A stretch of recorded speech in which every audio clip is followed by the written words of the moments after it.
quero compartilhar um texto da palavra que está lá em Atos capítulo 20, versículo 6. E eu estava meditando essa semana, em cima desse texto, e preparei essa palavra porque ela tem tudo a ver com aquilo que nós somos a igreja do Senhor, e esse é um dos assuntos que eu mais gosto de ministrar.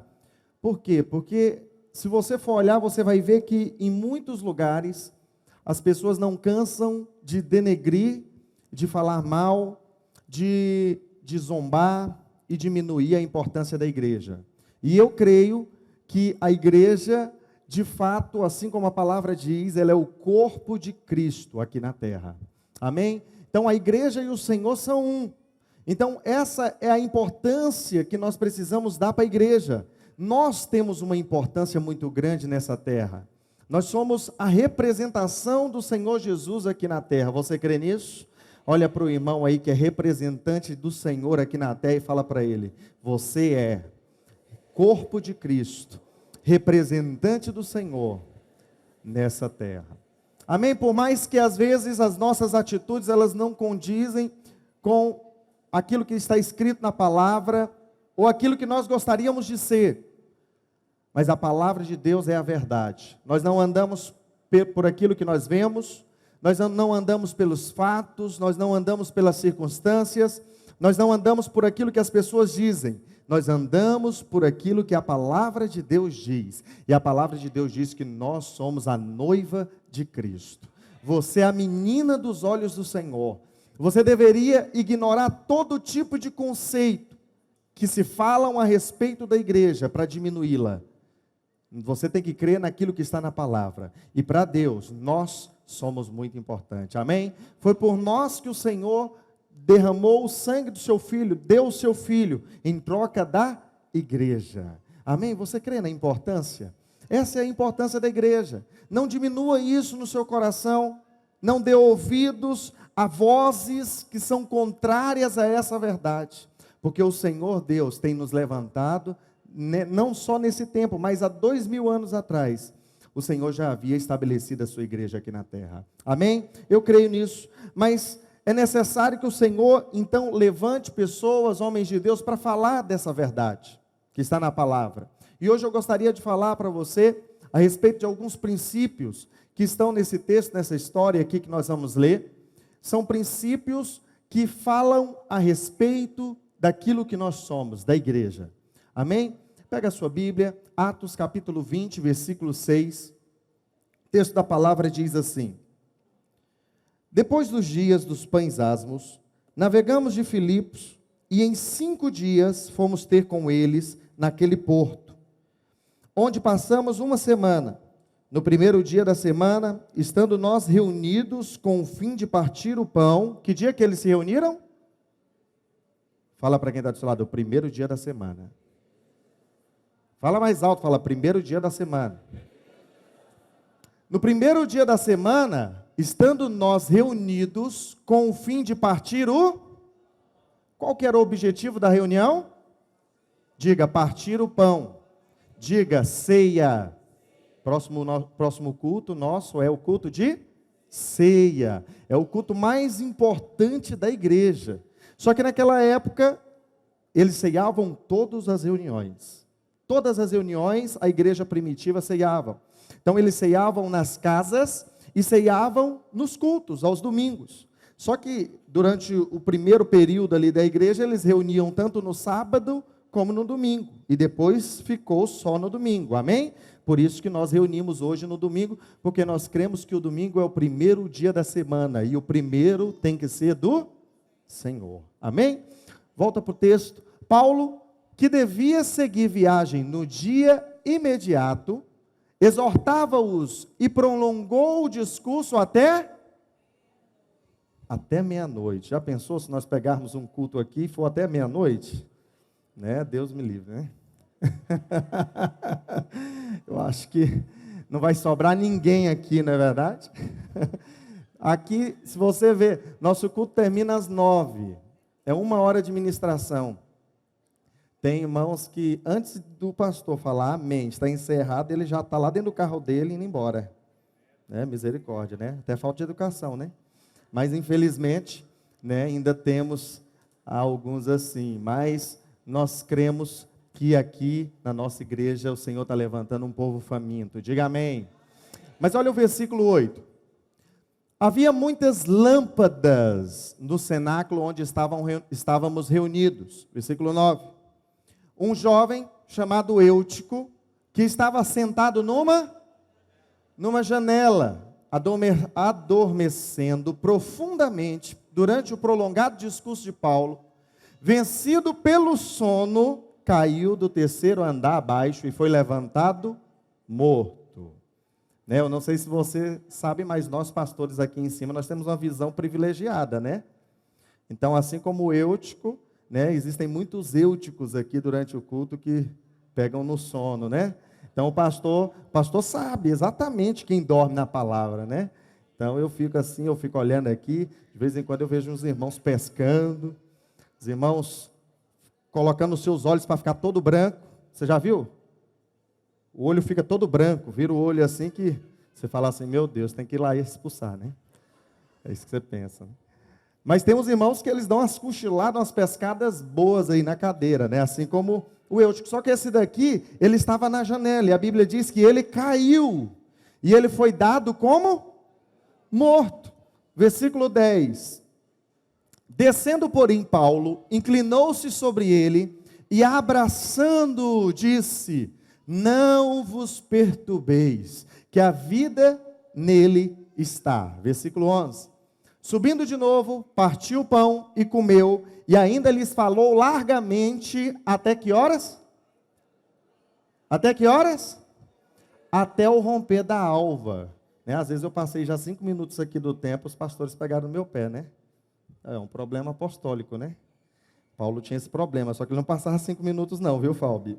Passava, né, bem mais, né? Eu não sei que horas, a Bíblia não diz que hora que o culto começou, mas diz que ele foi até meia-noite e depois ele foi até o romper da alva. Você sabe que horas que é o romper da alva? Hã? É umas 5 horas da manhã, se você for levantar cedo, você vai pegar, né, a estrela, ela é a mais brilhante nesse horário, né? É chamado o romper da alva. É o horário que só para quem acorda cedo é que consegue pegar, né? Não é todo mundo que pega. Amém? Próximo texto, versículo 12. Então conduziram vivo o rapaz e sentiram-se grandemente confortados. Diga amém. Diga aleluia. Feche seus olhos onde você está, Pai. Nós consagramos, Senhor, esse momento ao Senhor. Queremos ser alimentados pelo Teu Espírito, pela Tua Palavra. Queremos receber da revelação do Teu Espírito. Pai, não nos permita sair daqui nessa noite sem que a Tua revelação adentre os nossos corações. E assim como está escrito na Tua Palavra, nós sejamos renovados, tenhamos a nossa mente renovada, tenhamos, Senhor, o nosso espírito renovado, e que de fato essa palavra venha transformar as nossas vidas, em nome de Jesus. Diga amém. Então, eu queria extrair o primeiro princípio que nós vemos nesse texto, ele está no versículo 6. Ele fala a respeito de um princípio que todos nós precisamos entender e que faz parte, deveria fazer parte da igreja. No versículo 6, Paulo começa dizendo da seguinte maneira: depois dos dias dos pães, asmos, navegamos de Filipos e em 5 dias fomos ter com eles naquele porto, onde passamos A Bíblia diz que Paulo, ele passou uma semana aguardando o quê? O versículo seguinte diz o que ele estava aguardando. No primeiro dia da semana. Ele ficou uma semana na cidade, aguardando o primeiro dia da semana. Para quê? Para o culto. Para se reunir com os irmãos. Então, é bem provável que Paulo, né, durante a semana, ele fez várias visitas nas casas, né? É provável que células aconteciam naquele lugar, pequenos grupos se reuniam nas casas, e Paulo realmente deve ter participado de vários. Mas a Bíblia diz que Paulo, ele aguardou a reunião geral da igreja, que é o culto no domingo, no primeiro dia da semana. Agora, o primeiro dia da semana, ele é simbólico para nós. Por quê? Porque ele nos fala do dia do Senhor. É o dia do descanso. Você pode dizer isso comigo? Fala assim, dia, diga mais forte, dia do descanso. Se você for olhar a Bíblia no Antigo Testamento, você vai ver que o dia do descanso não era no domingo. Era em que dia? Você sabe, é no sábado, o 7º dia. Ou seja, no último dia a Bíblia diz que Deus fez tudo em 6 dias e no último descansou. No 7º dia o Senhor descansou. E foi assim com o povo de Israel, foi assim com todo o povo de Deus durante todo o Antigo Testamento. O povo sempre descansou no sábado, no último dia da semana. Mas presta atenção, a Bíblia diz que depois, então, na nova criação, depois que Jesus então ressuscita, então há uma mudança de dispensação para a igreja. E agora, a igreja, então, ela já não deveria se reunir mais no último dia, porque Jesus ressuscitou em que dia? No domingo. Então, se você for olhar, Jesus ressuscitou no domingo, e todas as aparições, as primeiras aparições de Jesus aos seus discípulos foram no domingo. Eu gosto de falar muito sobre isso, sobre congregar, porque isso é uma das coisas que o crente já deveria converter, ele já deveria ter consciência disso. E na verdade os novos geralmente têm consciência disso, e muitos que entenderam a palavra têm consciência disso, mas com o passar do tempo, nós tendemos a ir perdendo certos princípios, e um deles é o congregar. Mas preste atenção, a Bíblia diz que o sábado representava o dia do descanso, mas isso para a antiga aliança. Na nova aliança, agora o dia do descanso é o primeiro dia. Na antiga aliança, nós trabalhávamos para descansar. Na nova aliança, nós descansamos e trabalhamos no descanso do Senhor. Compreende a diferença? A igreja, ela precisa ter no seu coração o entendimento do descanso. Nós estamos aqui, mas nós precisamos estar descansados. Nós não podemos estar aqui ansiosos, aflitos, pensando como que vai ser a segunda-feira, como que vai ser minha casa, como que vai ser a situação da conta que eu tenho para pagar. Não! Um dos princípios que nós precisamos ter como igreja é confiar totalmente no Senhor. Diga amém. Acorda um eutico que está do seu lado aí e fala assim, acorda, irmão. Aleluia. Diga glória a Deus. Diga aleluia. Eu te falei que o pastor vê tudo, né? Eu vi 4, contei 4 aqui. 4 dormiram agora, nesse momento. Se fosse na janela, tinha morrido. Então preste atenção. O domingo é o dia do descanso. Lá no Antigo Testamento, você não vai ver nenhum outro povo descansando. Todas as outras nações, eles trabalhavam de segunda a segunda, ou de domingo a domingo, ininterruptamente. Apenas o povo de Deus separava um dia para descansar. E esse dia de descanso era o dia do Senhor. Compreende?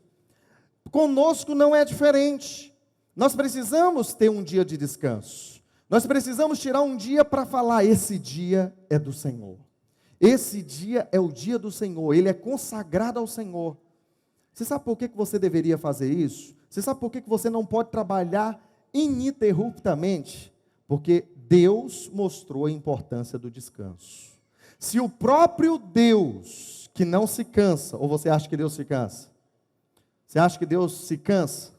Você acha que Deus já se cansou em algum momento? Não. Deus não se cansa.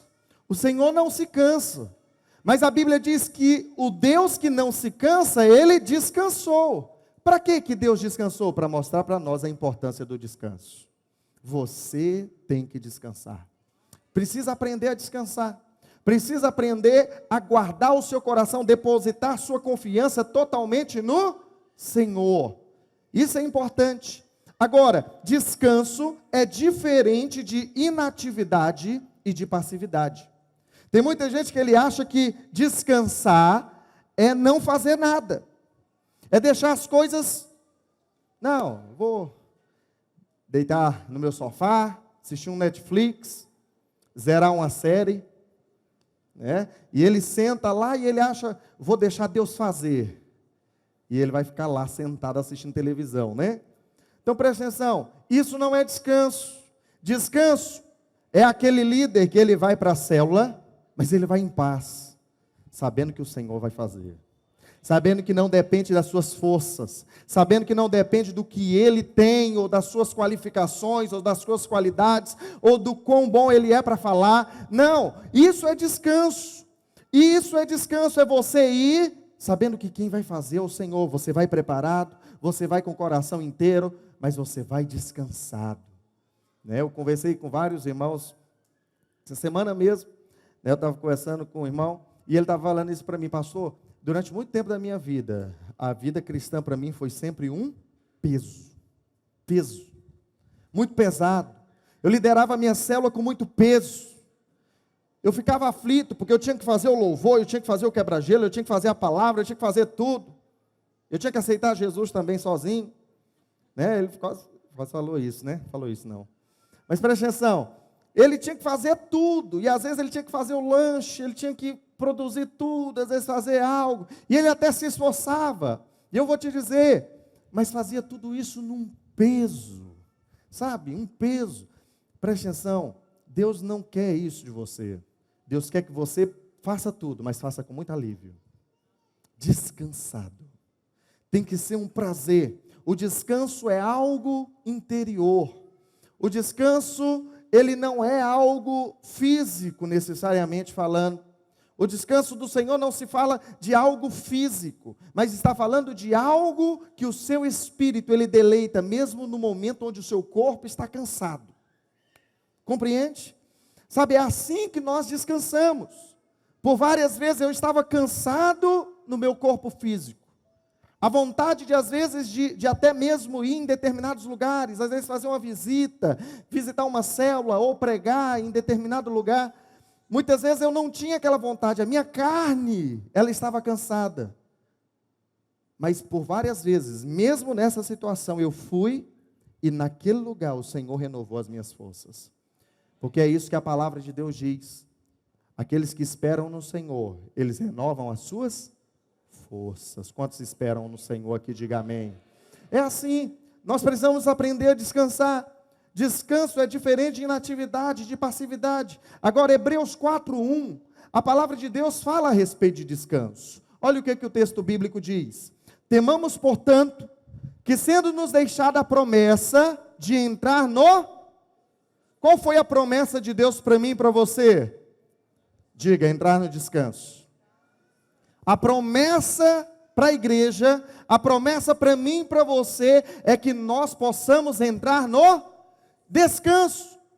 Então, olha o que o texto diz. Temamos, portanto, que sendo nos deixada a promessa de entrar no descanso de Deus, suceda parecer que algum de vós tenha falhado.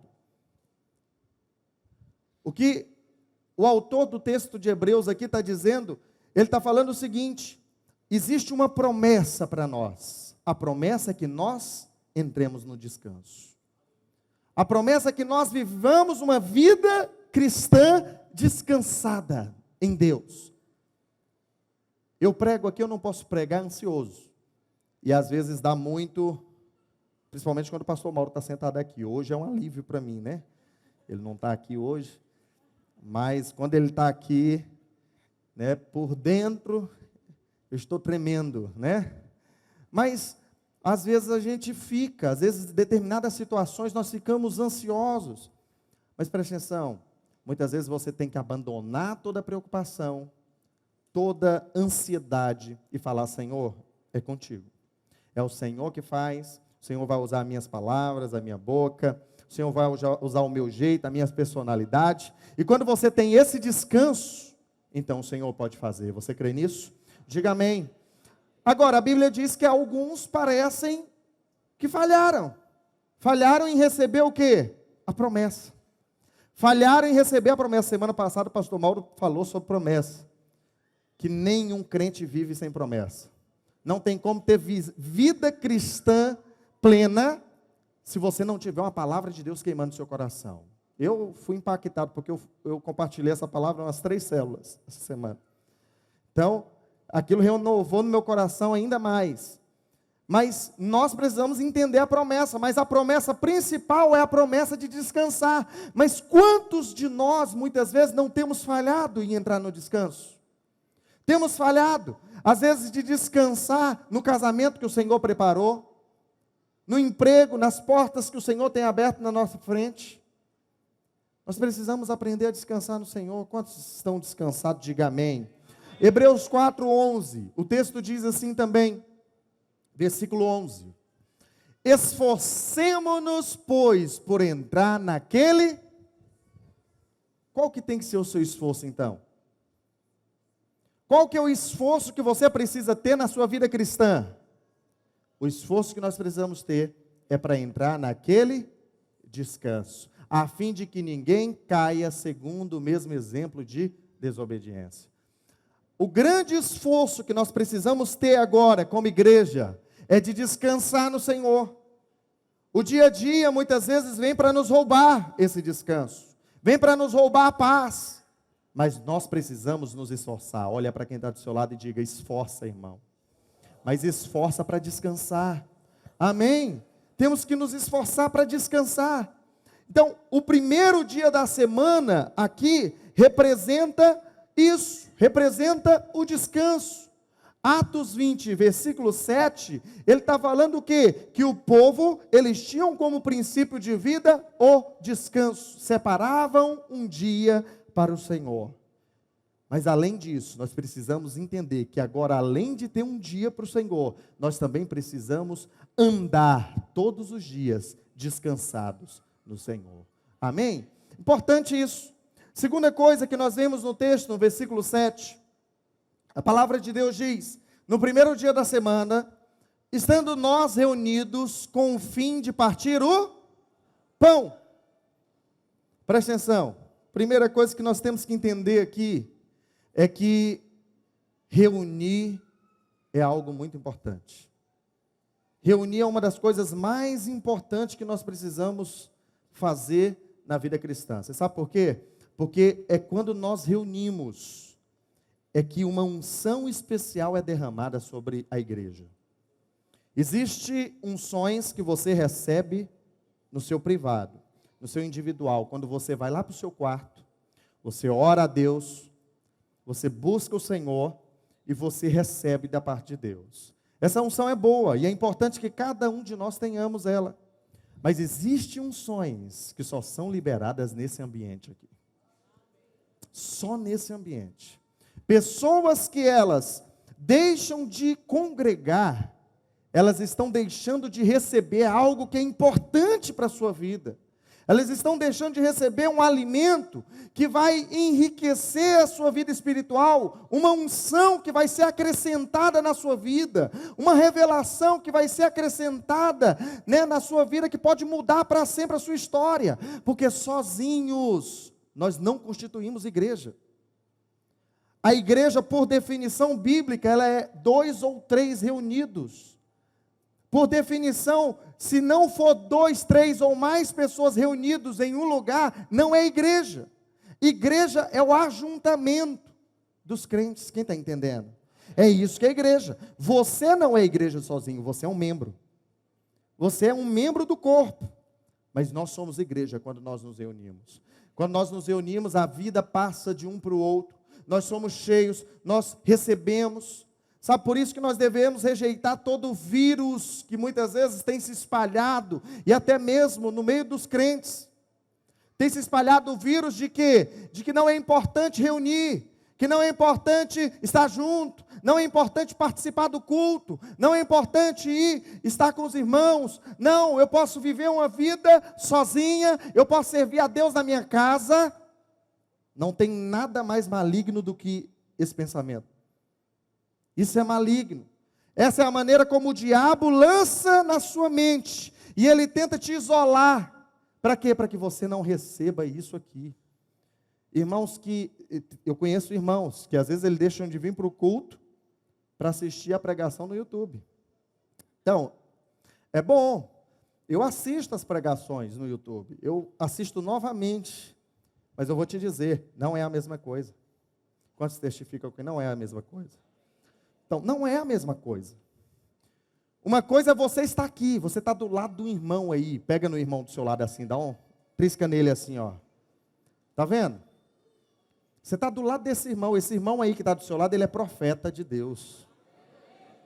Está entendendo? Olha dentro dos olhos dele e fala assim, você é profeta de Deus. Fala assim, eu senti na hora que eu sentei aqui do seu lado. Lá na sua casa você vai sentar do lado de quem? Que profeta que tem lá do lado no seu sofá?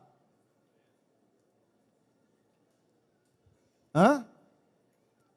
Você precisa entender o quê? Que aqui existe um ambiente, por quê? É porque o pastor está aqui pregando? Não. É porque esse prédio é santo? Não.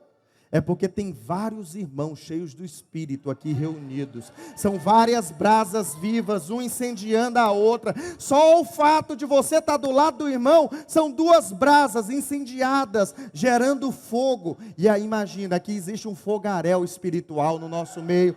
Por isso que é importante, compreende? Essa é a importância de nos reunirmos. Precisamos nos reunir.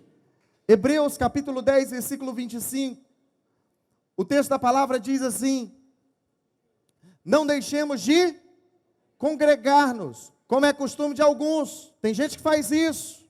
É isso que o apóstolo está falando. Tem gente que deixa de congregar. Você não vai deixar de congregar. Mas antes, façamos admoestações, e tanto mais quando vejas que o dia se aproxima. Preste atenção. Uma vez, um tempo atrás, aí eu ministrei uma palavra falando a respeito de congregar. E esse texto me marca muito porque no dia que eu li esse texto e eu prestei atenção nisso, o Senhor abriu os meus olhos, eu entendi que existe uma correlação entre congregar e o dia do Senhor. Nós precisamos congregar por quê? Porque o dia do Senhor está vindo. Está se aproximando. Em outras palavras, Paulo está dizendo aqui, eu creio que Paulo que escreveu Hebreus, ele está dizendo o seguinte: quem reúne é quem entendeu que o Senhor está vindo. Quem reúne é porque ele teve revelação que o Senhor está voltando, está perto. Por isso ele reúne, para quê? Para que ele seja transformado, acrescentado, alimentado, para que ele possa crescer, para que ele possa avançar. E quando o Senhor voltar, ele está preparado. Você entendeu? É uma revelação. Você não pode entender isso apenas da sua mente natural, mas você precisa ter revelação disso. Eu preciso ir ao culto porque eu preciso receber algo da parte de Deus, que vai me levar para um outro patamar de espiritualidade. Para outro nível espiritual. Eu preciso reunir porque eu vou receber algo que eu ainda não recebi da parte de Deus. E eu vou te dizer, por mais que você receba grandes coisas do Senhor, sempre existe algo para receber da parte de Deus. O nosso Deus é ilimitado, o nosso Deus é infinito, Ele tem grandes coisas para nós. Por isso precisamos reunir. Mas a Bíblia aqui diz que você vai ver que esse povo de Atos, eles reuniam no domingo, e o objetivo da reunião era a ceia, partir o pão. Eles reuniam para partir o pão.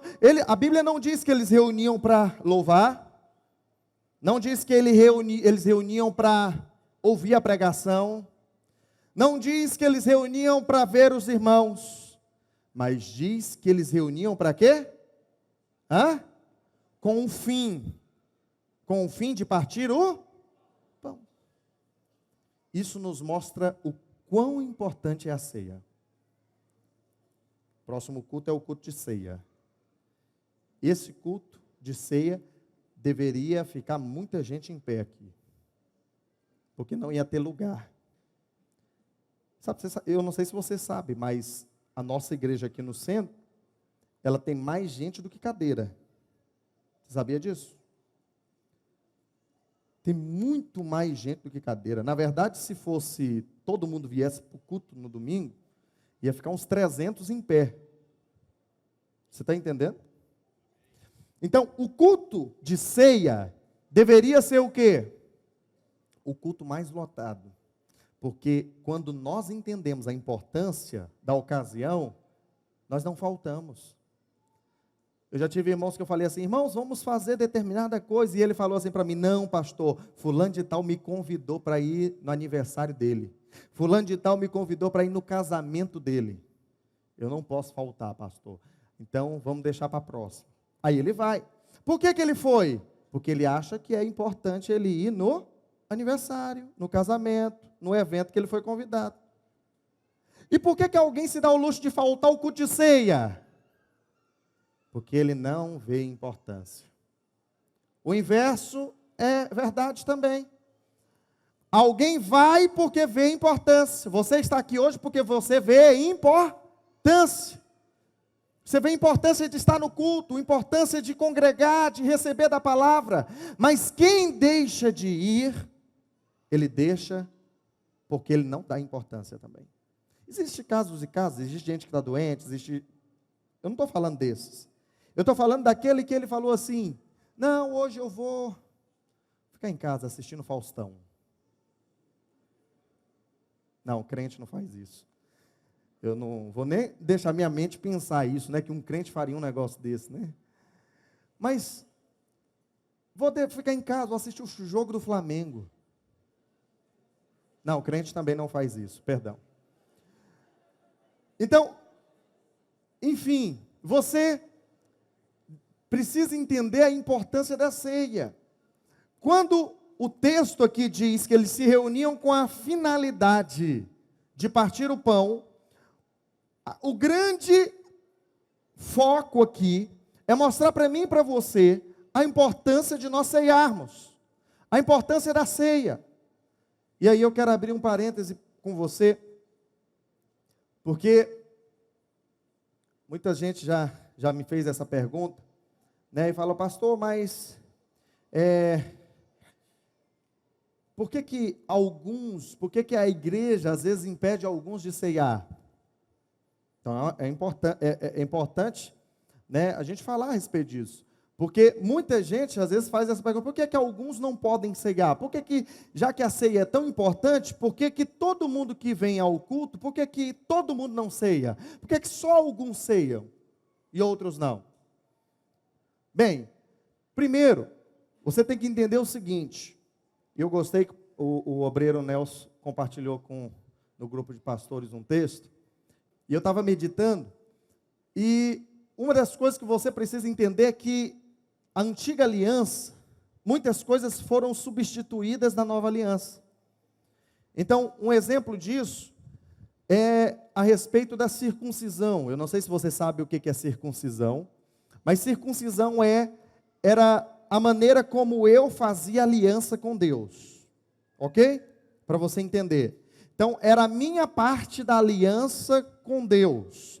Então, alguém que era circuncidado, ele tinha uma aliança com Deus. Então, todo o povo de Deus, eles eram circuncidados. Quem está entendendo, diga amém. Todo o povo de Deus era circuncidado, porque todo o povo de Deus só era povo de Deus se tivesse circuncidado. Então, a circuncisão no Antigo Testamento, ela foi substituída no Novo Testamento pelo batismo. Então, a maneira hoje como a igreja determina se alguém é parte ou não, é através do batismo. Porque no Antigo Testamento, alguém era definido como povo de Deus através da circuncisão. Mas além disso, nós vemos também a respeito da Páscoa. A Páscoa só poderia se comer o cordeiro da Páscoa quem era povo de Deus. Quem não era povo de Deus não podia comer. E no Novo Testamento, a Páscoa foi substituída pela ceia. Você está entendendo? Agora, olha o que o texto diz aqui em Êxodo, capítulo 12, versículo 45. O estrangeiro e o assalariado não comerão dela. Versículo 46. O cordeiro há de ser comido numa só casa, da sua carne não levareis fora da casa, nem lhe quebrareis osso nenhum. Ou seja, ninguém fora da casa deve comer do cordeiro. Você está entendendo? Próximo texto. Toda a congregação de Israel o fará. Versículo 48. Porém, se algum estrangeiro se hospedar contigo, estiver na sua casa, e quiser celebrar a Páscoa do Senhor, seja ali antes circuncidado, todo macho. E então se chegará e a observará, e será como natural da terra. Ele se tornará um do povo de Deus, a partir do momento que ele é circuncidado. Mas nenhum incircunciso comerá dela. Compreende? Então preste atenção, olha para cá. Uma das coisas que você tem que entender é o seguinte: nós precisamos ver a importância da ceia, porque a importância da ceia ela já estava descrita aqui no Antigo Testamento. Depois isso foi traduzido, porque Jesus falou a respeito da ceia o quê? O que Jesus falou a respeito da ceia? Fazer isto em memória de mim. A Páscoa é o quê? É a morte do Cordeiro. Quando nós ceiamos, nós estamos lembrando do quê? Da morte do Cordeiro. Quando nós ceiamos, nós estamos lembrando que Jesus morreu e que agora nós fomos redimidos. O seu sangue nos lavou. Nós somos novas criaturas. Nós nascemos de novo e agora nós temos uma nova herança, uma nova identidade. Por isso que nós ceiamos, porque nós ceiamos para relembrar que nós fomos salvos. O povo de Israel no Egito, eles celebraram a Páscoa para quê? Para lembrar, para declarar que eles foram salvos. A morte do Cordeiro e o sangue aspergido nos umbrais dos portais é que definia que aquela casa não seria tocada pelo anjo da morte. Você está entendendo? É por isso que hoje nós ceiamos. É por isso que hoje nós partimos o pão. Nós partimos o pão para quê? Para declarar que o Senhor nos salvou. Nós somos livres da condenação que está sobre o mundo. O mundo, ele vai de mal a pior, mas nós seremos preservados em nome de Jesus. Está entendendo? Compreende isso? Então você precisa entender. Agora, pastor, e com relação àqueles que não ceiam? E com relação, tem como ter pessoas dentro da igreja que eles não podem ceiar? Tem. Então existem muitos casos na própria palavra de pessoas que não ceiavam. Então se você for olhar que eles não eram contados dentro da comunhão. Por que que não eram contados? E eu vou te mostrar aqui no texto, lá de 1 Coríntios, capítulo 5, versículo 3. Olha o texto, o que que diz? Ele diz assim, aqui é Paulo falando, ele diz, eu na verdade, ainda que ausente em pessoa, mas presente em espírito, já sentenciei como se estivesse presente, que o autor de tal infâmia seja o quê? Em nome do Senhor Jesus, reunidos vós e o meu espírito, com o poder de Jesus nosso Senhor, entregue a Satanás para a destruição da carne, a fim de que o espírito seja salvo no dia do Senhor. Pastor, que texto é esse? Aqui quem está escrevendo, eu vou te falar quem é. É o apóstolo da graça. O apóstolo da graça, Paulo, que escreveu metade das cartas que estão no Novo Testamento. Mais da metade. A Bíblia diz que ele fez isso daqui, ó. Você olha e você fica assim, meu Deus, o que que é? Ele pegou uma pessoa e ele entregou essa pessoa a Satanás. Como que é isso, pastor? O que que é isso? Isso daqui é algo que nós conhecemos como excomunhão. Você já ouviu falar isso? Acho que na igreja católica tem isso, né? Igreja católica tem esse negócio, não sei. As igrejas tradicionais também tem muito disso, né? O irmão foi removido da comunhão, né? Excomunhão é ser tirado da comunhão. Ele foi tirado da comunhão por quê? Porque ele tinha algum problema lá, e muitas igrejas, eles até exageraram o motivo pelo qual faziam isso. Eu não acho que isso seja todo lugar que tem essa autoridade para fazer esse negócio. Mas preste atenção. A Bíblia aqui está dizendo, e Paulo está mostrando, que existem pessoas que elas não podem participar da comunhão. Nesse caso aqui, Paulo estava exortando uma situação onde um filho, ele estava dormindo com a madrasta. Então, dentro da igreja, havia uma situação onde o pai e o filho dividiam a mulher. Compreende? Isso era um negócio absurdo. E Paulo, no início do texto, ele até diz o seguinte, que até entre os gentios não tinha esse tipo de coisa. Até entre os gentios era abominação esse tipo de coisa. Então, Paulo estava exortando a igreja, como que pode a igreja ter alguém que se diz da igreja, que está vivendo nesse tipo de prática? Esse tipo de prática não pode ser contado como da igreja. Esse tipo de pecado permanente não pode ser contado na igreja. A gente tem uma ideia de que tudo vale. Nós estamos na graça, pastor. Nós estamos na graça, então tudo vale. Nós podemos fazer o que quiser. Está certo isso? Não, não está. Você é livre, de fato você é livre, mas você é livre para não pecar mais, irmão. Você é livre do pecado. Você pode dizer isso para quem está falando assim, você é livre do pecado. Você não é livre para pecar, não, você é livre do pecado, é isso que está na palavra. Mas muitos, eles acham que não, eu estou na graça, pastor, vale tudo. Não é isso que está na palavra, irmão. Não vale tudo. Então, presta atenção. Uma vez eu estava ouvindo uma entrevista num canal gospel, e eles estavam entrevistando uma mulher que eu tenho até vergonha de falar o nome dela. E ele estava entrevistando porque ela tinha convertido.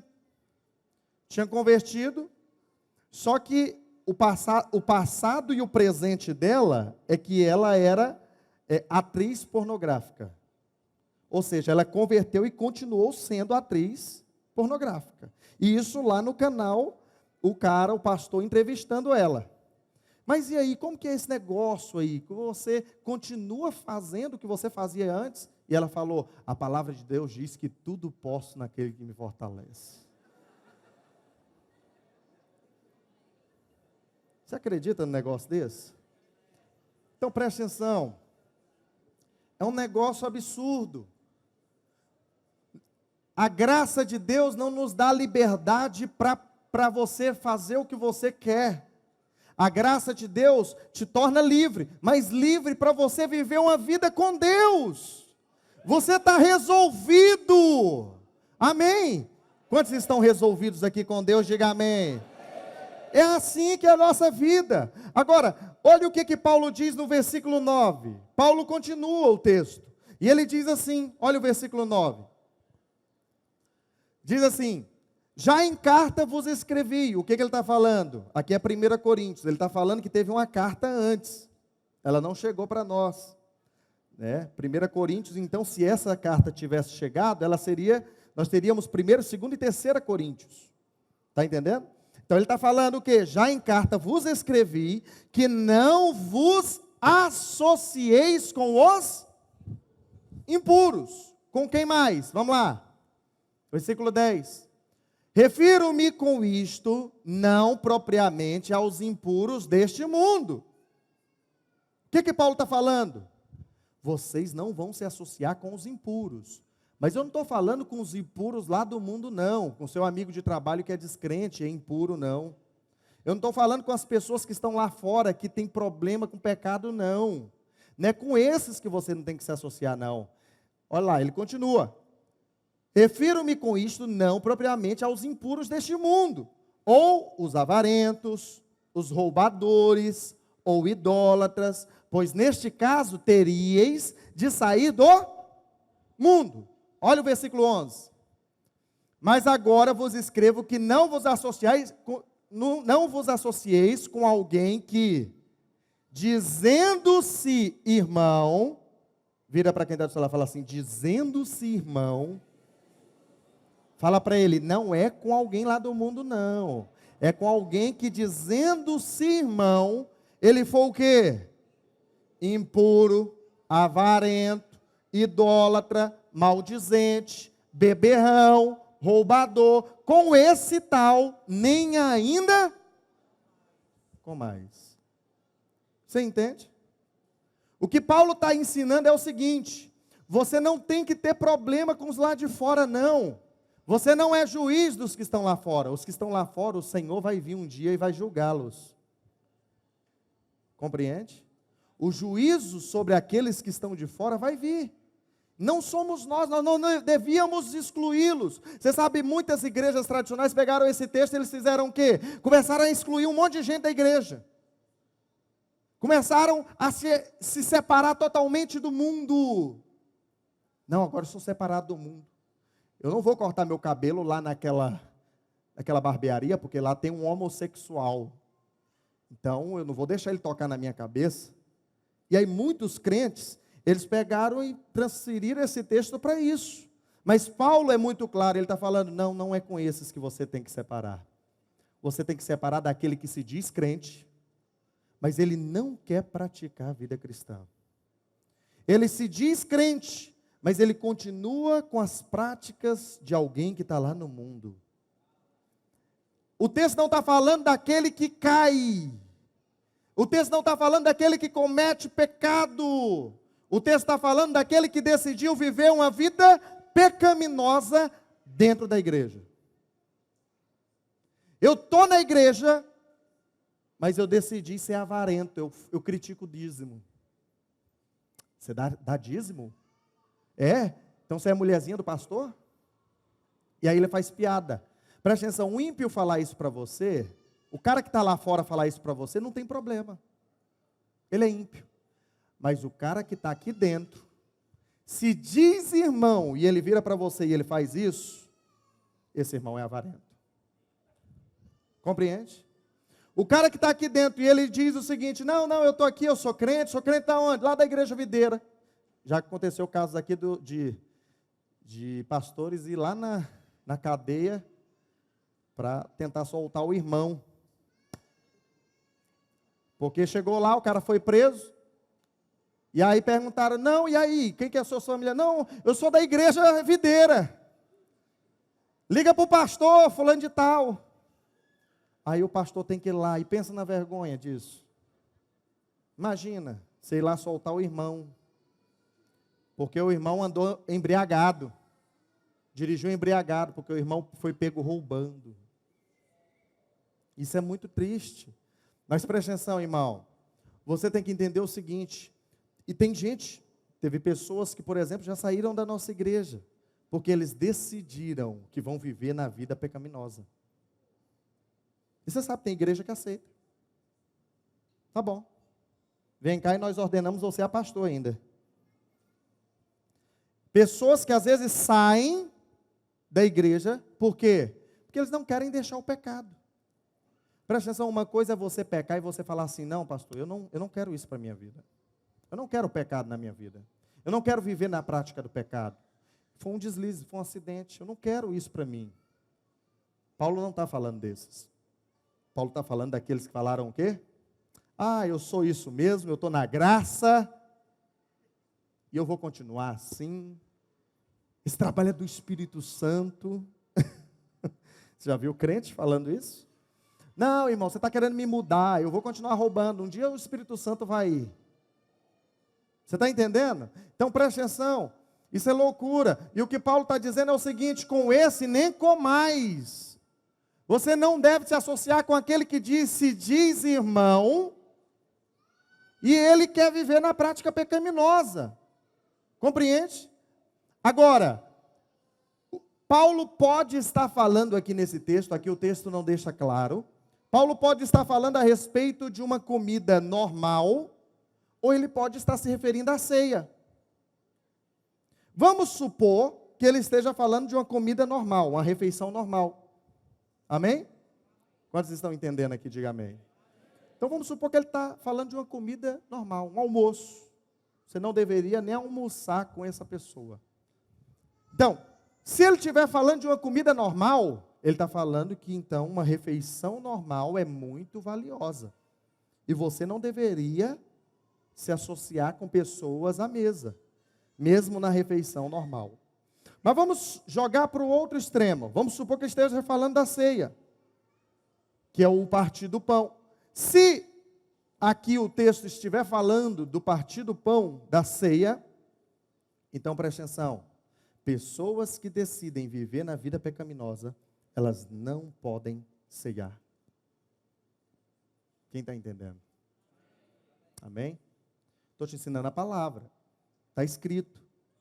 Mas além disso, além de mostrar a realidade, a importância da ceia para nós que somos crentes, e que nós devemos valorizar demais esse momento, Paulo também, no próximo versículo, Atos capítulo 20, versículo 5, o texto diz o seguinte, que havia, versículo 5, não, versículo 8, perdão, versículo 8, anotei errado aqui, versículo 8, Atos capítulo 20, versículo 8, 28, aleluia. O texto continua dizendo o seguinte, havia naquele lugar o quê? Muitas, diga lâmpadas, diga mais forte, lâmpadas. Eu fico pensando assim, qual que é o objetivo de colocar isso no texto, né? Só tem um objetivo, ensinar para nós algo. Porque imagina, alguém veio aqui, na igreja videira, e ele contou as lâmpadas, ele viu, olha, tem muita lâmpada aqui na igreja. Lá na igreja videira tem muitas lâmpadas. Por que você acha que isso está no texto? É porque lâmpadas nos fala de luz, de revelação. Uma das coisas que precisa haver dentro da igreja é revelação. Revelação. Esse precisa ser um ambiente de revelação. Você não deveria entrar aqui, nesse prédio, ou nas reuniões que você participa, e sair sem ter recebido revelação da parte do Senhor. Luz do Senhor está neste lugar. Tem luz brilhando. Muitas lâmpadas também nos falam de pessoas. Você é luz neste mundo, a palavra de Deus diz. Amém? A palavra de Deus diz que lâmpada para os meus pés é a tua palavra. Quando nós nos expomos à palavra, nós estamos nos expondo à luz. Esse é um ambiente de luz. Você pode dizer isso comigo, fala assim, esse é um ambiente de luz. Sabe, Salmo 119, versículo 105.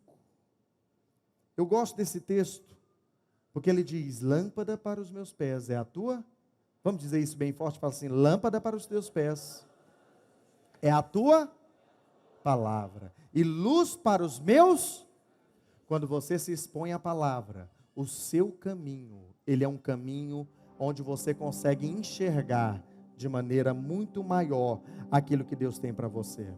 Quantos estão entendendo? Aumentou muito aqui, viu? Aqui. Puder abaixar só aqui. Aleluia. Então, nós temos que entender que a igreja também é um lugar de luz. É um lugar onde a luz do Senhor brilha. É um lugar onde nós precisamos valorizar a revelação. Existem vários níveis de luz. Lá no tabernáculo do Senhor havia a luz do átrio. Havia uma luz que estava no santo lugar, mas havia uma luz que estava no Santo dos Santos. No átrio, a luz era a luz do sol. Era a luz comum. A luz que estava para todos. Mas no santo lugar, era uma luz que o povo de Deus preparava o azeite para acender o candelabro. Estava lá no santo lugar. Essa luz era uma luz produzida. Por isso que a cada reunião você precisa trazer da sua casa azeite, para que nós possamos acender a luz do Senhor neste lugar. Compreende? Esse é um nível de luz também. Mas existe um terceiro nível de luz, que está lá no Santo dos Santos. E essa luz, a Bíblia diz que essa luz vinha da Arca da Aliança. Não era uma luz produzida por ninguém. Não era uma luz para todos.